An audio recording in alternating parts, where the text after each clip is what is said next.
하나님께서 오늘 우리에게 주시는 말씀은 요한계시록 21장 1절에서부터 8절까지 말씀입니다. 하나님의 말씀을 받들어 봉독할 때에 살아계신 하나님의 음성을 들으시기 바랍니다. 성경을 펴시고 요한계시록 21장 1절에서부터 8절인데요, 우리 교독하도록 하겠습니다. 또 내가 새 하늘과 새 땅을 보니 처음 하늘과 처음 땅이 없어졌고 바다도 다시 있지 않더라.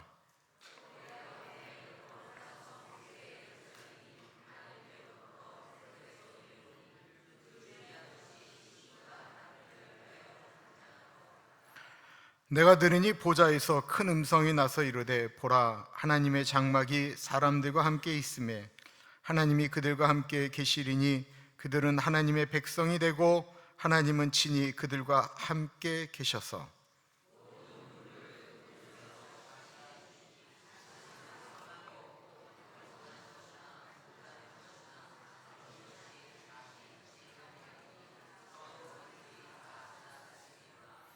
보좌에 앉으신 이가 이르시되, 보라, 내가 만물을 새롭게 하노라 하시고, 또 이르시되 이 말은 신실하고 참되니 기록하라 하시고,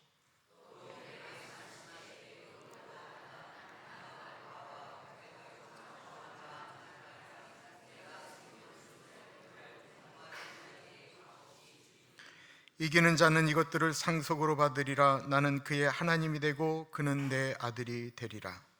그러나 두려워하는 자들과 믿지 아니하는 자들과 흉악한 자들과 살인자들과 음행하는 자들과 점성가들과 우상숭배자들과 거짓말하는 모든 자들은 불과 유황으로 타는 못에 던져지리니 이것이 둘째 사망이라. 아멘. 오늘은 요한계시록 21장 1절에서부터 8절의 말씀을 가지고 오늘의 거룩한 선택이 미래의 영광을 결정합니다 라는 제목으로 말씀을 나누고자 합니다. 어느 심리학자가 재미있는 실험을 하였습니다. 두 개의 마켓이 있습니다. 이 마켓에 딸기잼, 포도잼, 이런 잼을, 아주 비싼 잼을 한쪽에는 6개, 다른 한쪽에는 24개를 이렇게 진열해 놓았습니다. 그리고 그 앞에는 시식 코너를 만들어 놨습니다. 그쪽에다 100명씩 보냈습니다. 이 두 곳을 선택하고 먹도록 한 것입니다. 그랬더니만 어디를 많이 갔을까요? 시식하기는 이 24개가 있는 곳에 60%, 6개가 있는 곳에 40%가 시식을 했습니다. 판매를 했습니다. 어떤 결과가 나왔을까요? 100명 중에 3명이 이 24가지가 있는 곳에서 샀습니다. 단 3명이. 그리고 30명은 이 6가지가 있는 곳에서 샀다라고 하는 것입니다. 왜 그랬을까요? 선택이 많으면 행복할 것 같은데요, 선택이 많으면 사람들의 마음속엔 이런 마음이 든다고 합니다. 내가 저거를 선택한 다음에 후회하지 않을까? 그러니까 선택이 많으면 선택을 쉽게 하는 것이 아니고 선택도 어렵게 할 뿐만 아니라 선택한 다음에도 아휴, 딸기잼 살 걸, 괜히 뽀소잼 샀네 라고 한다라는 것입니다. 우리는 살면서 수많은 선택을 했습니다. 그렇죠? 가장 큰 선택이 무엇이셨습니까? 여자분들의 대부분의 선택, 가장 중요한 것은 그놈을 선택했다라고 이야기하는 것입니다. 잘한 선택이신가요? 입 밖에 내시면 큰일 납니다. 저에게 있어도 가장 큰 결정이 있었다고 한다면 저는 그녀와 결혼했다라는 것입니다.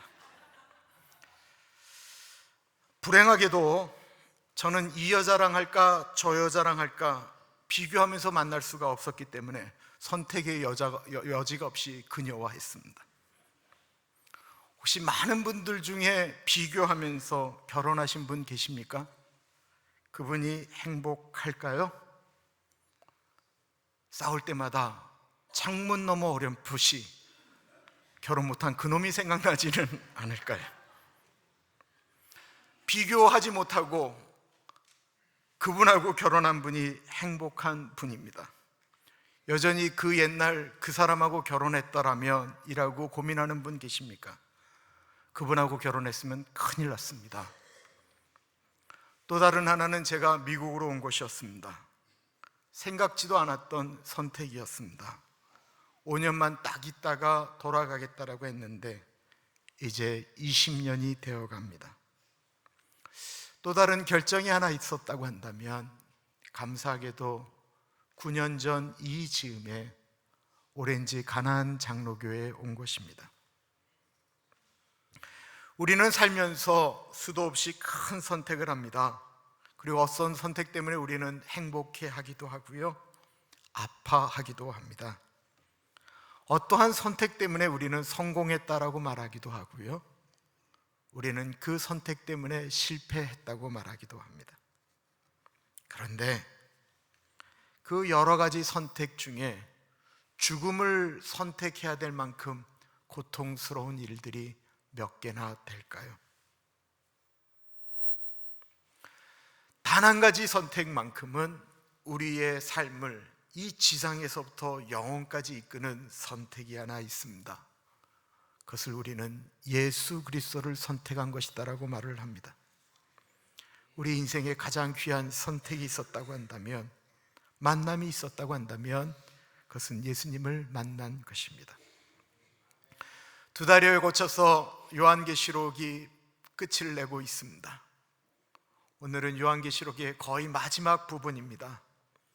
이 세상, 이 지구라고 하는 것이 완전히 없어진 다음에 새롭게 만나는 세상, 또한 우리의 인생이 죽으면 만나는 세상에 대해서 이야기하고 있습니다.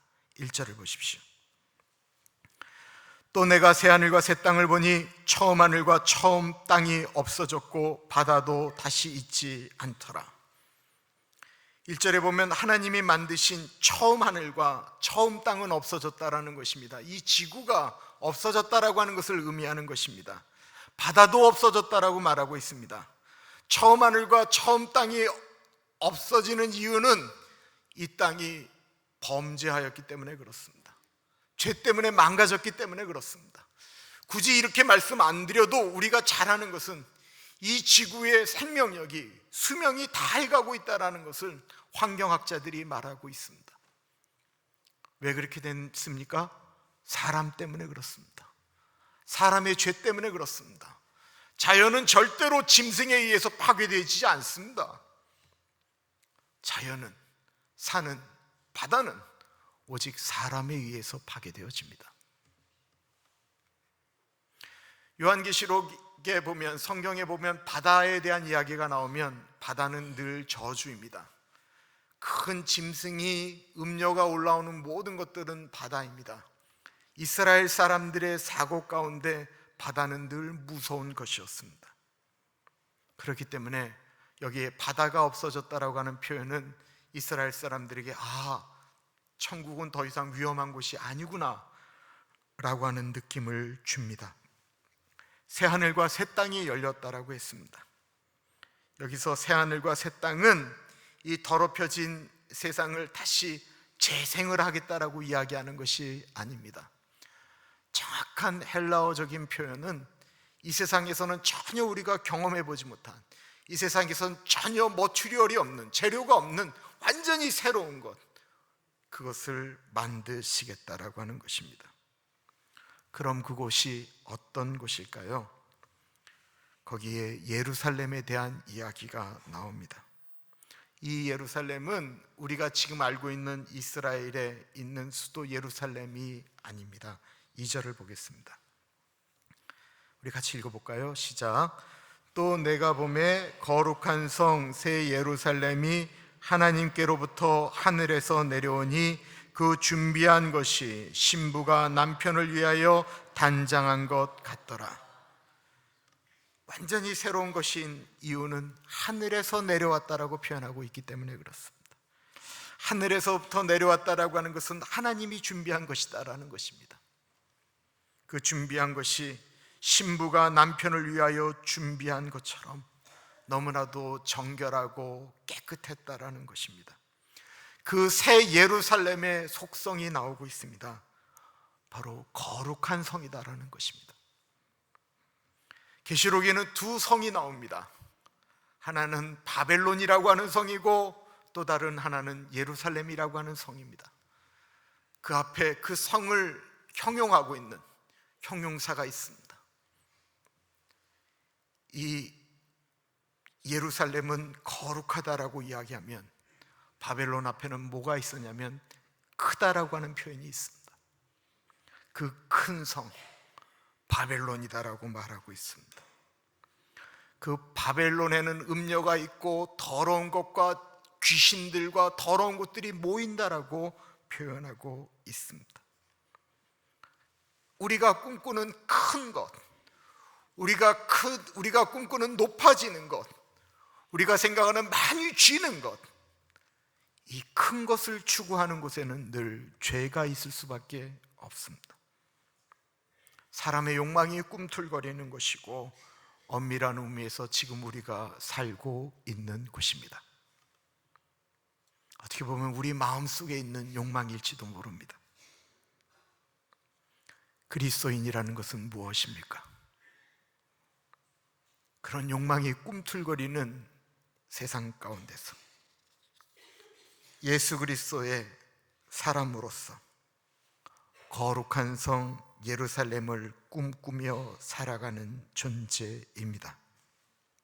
어제 설교 시간에 요한계시록 21장을 가지고 만든 성과 거룩한 성을 소개하였습니다. 그러자 어느 분이 저에게 카톡을 하나 보내주셨는데, 한국의 그 검색 이 포털 사이트인 네이버라고 하는 곳에서 이 거룩한 성에 대해서 이렇게 기록하고 그리고 그것을 불렀던 사람들을 이렇게 소개한 것이었습니다.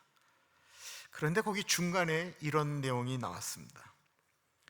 위키 백과, 이게 뭐냐면 그 인터넷에서 우리가 이제는 백과사전을 책으로 봤는데 요즘 인터넷에서 이렇게 검색하는 백과사전이 위키라는 것이 있어요.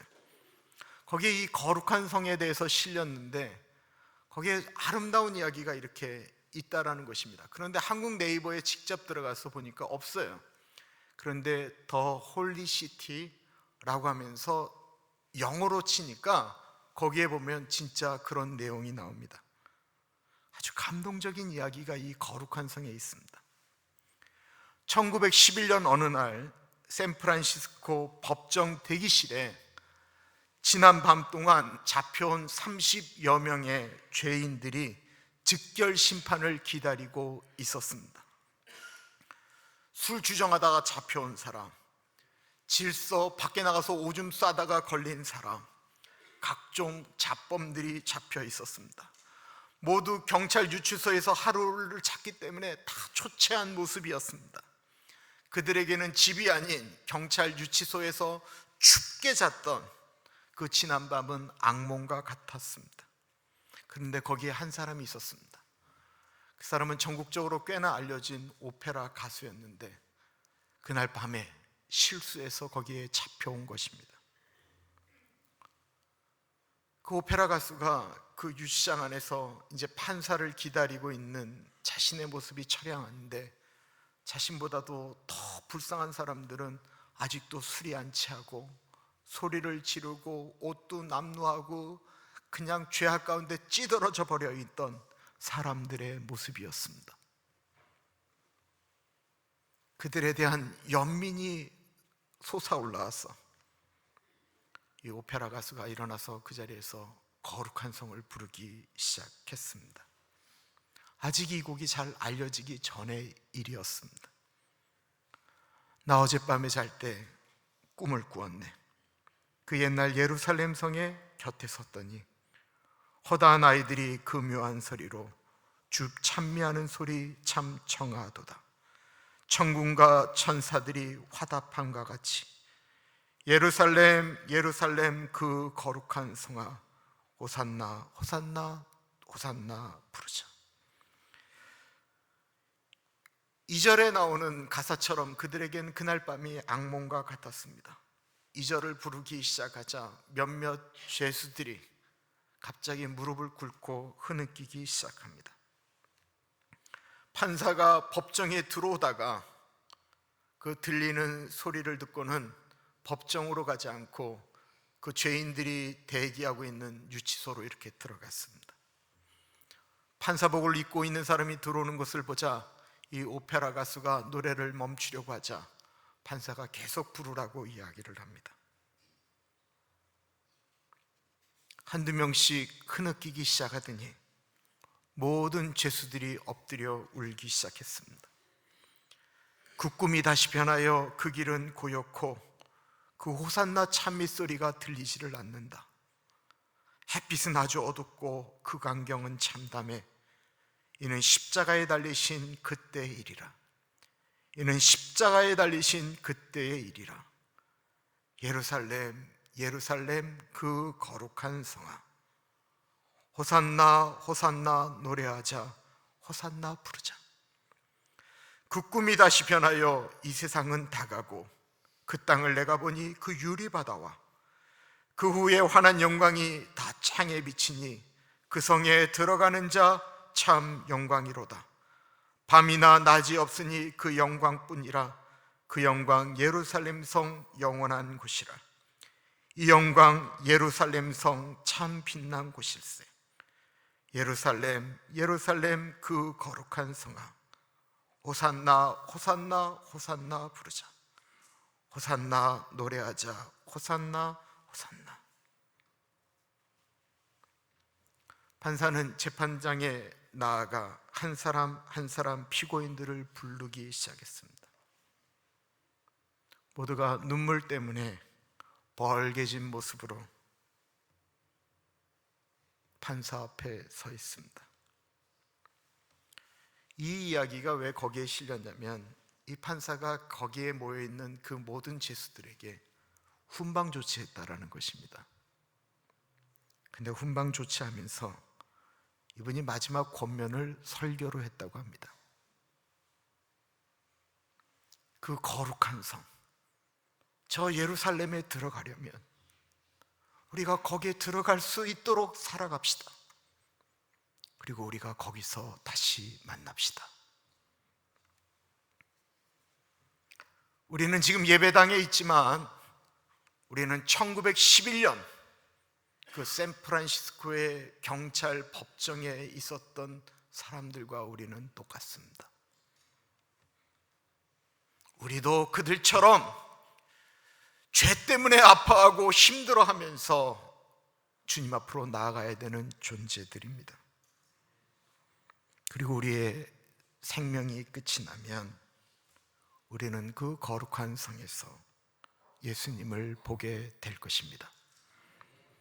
그곳은 어떤 곳입니까? 3절 보십시오. 내가 들으니 보좌에서 큰 음성이 나서 이르되 보라, 하나님의 장막이 사람들과 함께 있음에 하나님이 그들과 함께 계시리니 그들은 하나님의 백성이 되고 하나님은 친히 그들과 함께 계셔서 모든 눈물을 그 눈에서 닦아주시니 다시는 사망이 없고 애통하는 것이나 곡하는 것이나 아픈 것이 다시 있지 아니하리니 처음 것들이 다 지나갔음이로라.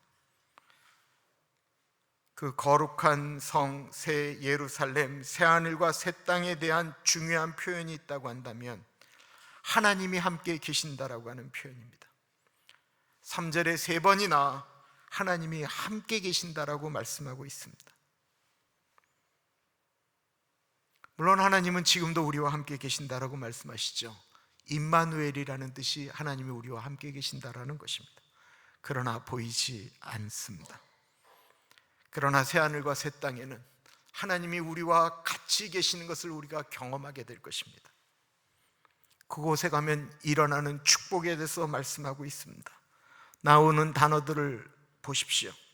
눈물, 사망, 애통, 곡하는 것, 아픈 것, 이 모든 것들은 에덴 동산에 있던 것이 아니었습니다. 아담과 하와가 죄를 지면서부터 이 땅에 들어온 것들이었습니다. 죄가 들어온 후에 우리는 울 수밖에 없는 일들이 발생하였습니다.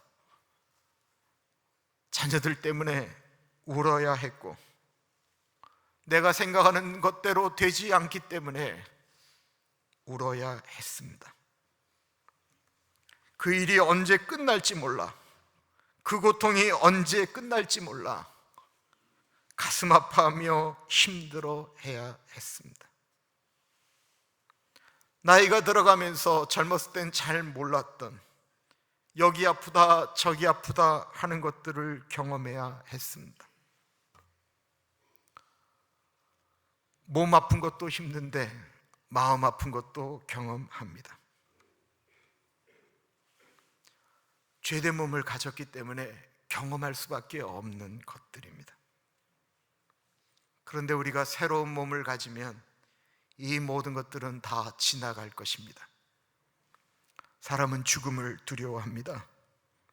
그러나 죽은 다음의 세상이 끝이 아닌 거룩한 성이 기다린다라고 믿는 사람들은 사도 바울처럼 외칠 것입니다. 고린도 15장을 가리켜 부활장이라고 얘기합니다.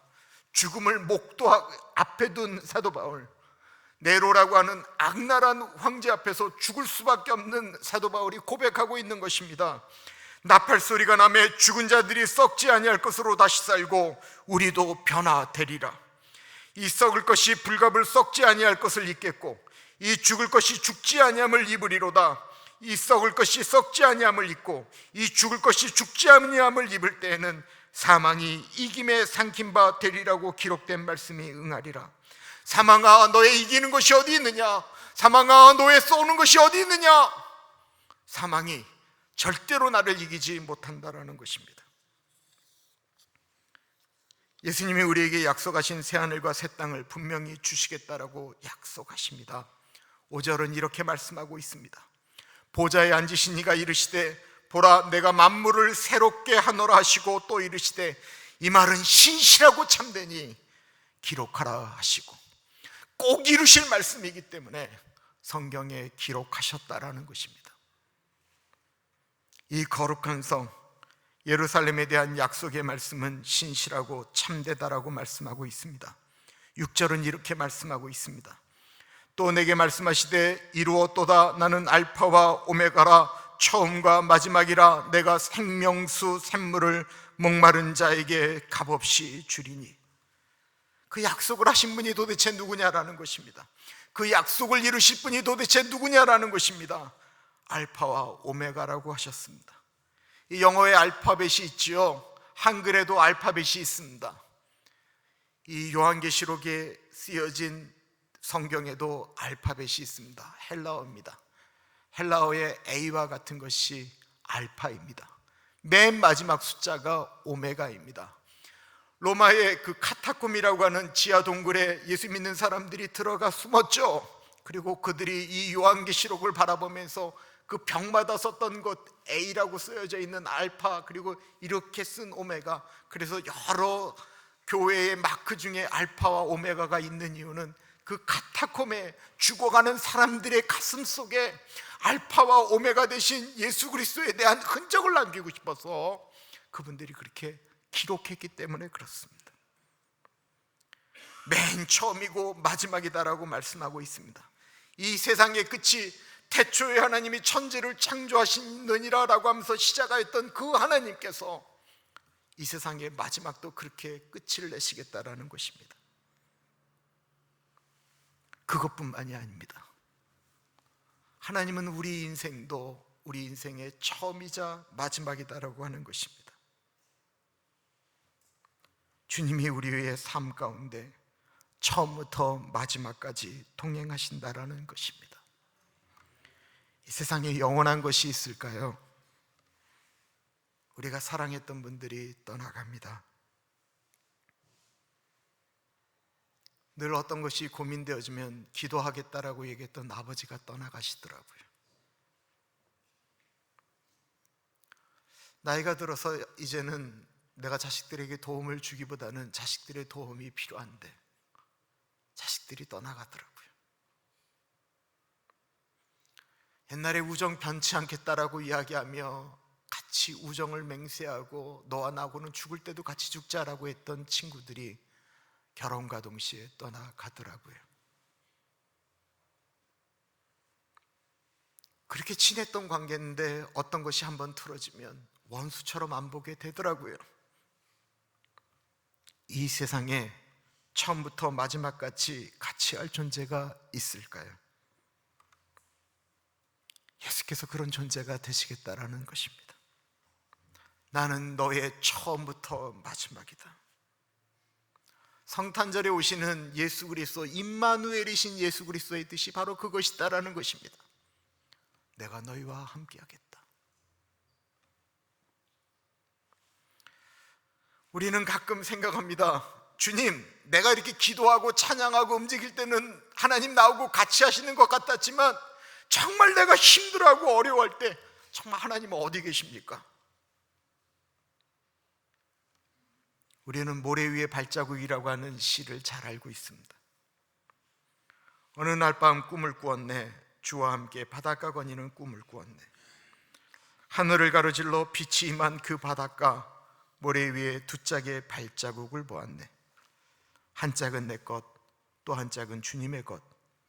거기서 내 인생의 장면들을 보았네. 마지막 내 발자국이 멈춘 곳에서 내 삶의 길을 돌이켜 보았을 때 자주 내 삶의 길에 오직 한 짝의 발자국만 보였네. 그때는 내 인생이 비참하고 슬픈 계절이었네. 나는 의아해서 주님께 물었네. 주님, 제가 당신을 따르기로 했을 때 당신은 저와 항상 함께 있겠다고 약속하셨지요. 그러나 보십시오, 제가 주님을 가장 필요로 했을 때 그때 거기에는 한 짝의 발자국밖에는 없었습니다. 주님, 저를 떠나 계셨지요? 주님께서 대답하셨네. 나의 귀하고 소중한 이여, 나는 너를 사랑했고 너를 결코 떠나 있지 않았단다. 내 시련의 때, 고통의 때에도 내가 본 오직 한 짝의 발자국, 그것은 내 발자국이니라. 그때 내가 너를 등에 업고 걸었노라.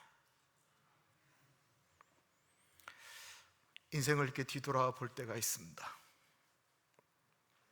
외롭고 쓸쓸했던 순간들 지나고 나니까 주님이 그때 나와 함께 하지 않으셨으면 어떻게 넘어갔을까? 정말 죽을 것 같은 고통이었는데 어떻게 넘어갈 수 있었을까? 우리를 업고 가신 것이었습니다. 안고 가신 것이었습니다. 왜 예수님께서 우리의 처음과 나중이 되실까요? 7절과 8절은 이렇게 이야기하고 있습니다. 이기는 자는 이것들을 상속으로 받으리라. 나는 그의 하나님이 되고 그는 내 아들이 되리라. 우리가 하나님의 아들이고 딸이기 때문에 그렇습니다.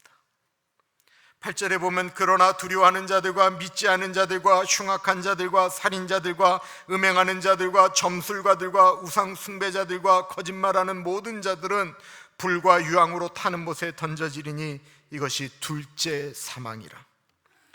하늘의 아들과 하나님의 아들과 딸이 되는 사람과 영원한 지옥에 떨어지는 사람들의 운명이 나오고 있습니다.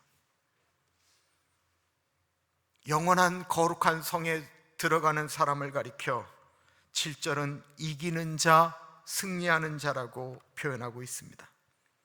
이기는 자라고 하는 것이 누구일까요? 하나님의 일을 열심히 하는 사람들일까요? 아닙니다. 이기는 자는 예수님을 믿고 그분 뜻대로 살려고 죄를 이기는 사람들입니다. 우리는 예수를 믿고 하나님의 일을 하고 싶어 하지요. 멋진 일이다라고 생각합니다. 맞습니다. 하나님의 일이 그럼 도대체 뭡니까? 저처럼 목사가 되는 것입니까? 선교사가 되는 것입니까? 그럼 결혼 생활은 하나님의 일이 아닌가요? 직장 생활은요? 성경에서 말하는 하나님의 일은 무엇일까요? 사람들이 예수님에게서 와서 물었습니다. 예수님, 우리가 하나님의 일을 하고 싶은데 하나님의 일이 어떤 것입니까? 우리 다 같이 요한복음 6장 28절과 29절 읽어보겠습니다. 요한복음 6장 28절과 29절입니다. 없네요. 네, 같이 읽어보겠습니다. 시작. 그들이 묻되 우리가 어떻게 하여야 하나님의 일을 하오리이까? 예수께서 대답하여 이르시되 하나님께서 보내신 이를 믿는 것이 하나님의 일이니라 하시니. 하나님의 일이 무엇입니까? 하나님께서 보내신 예수님을 믿는 그것이 하나님의 일이다라는 것입니다. 이것이 하나님이 원하시는 일이다라는 것입니다. 하나님의 아들을 믿는 그것이 하나님의 일을 시작하는 기본이다라는 것입니다. 예수님을 믿는 순간 우리가 슈퍼맨이 되었나요? 아닙니다. 우리가 예수님을 믿는 순간 우리는 여전히 연약한데 예수님이 승리하셨기 때문에 우리가 예수님 붙들고 나아가면 하나님의 일을 할 수 있습니다.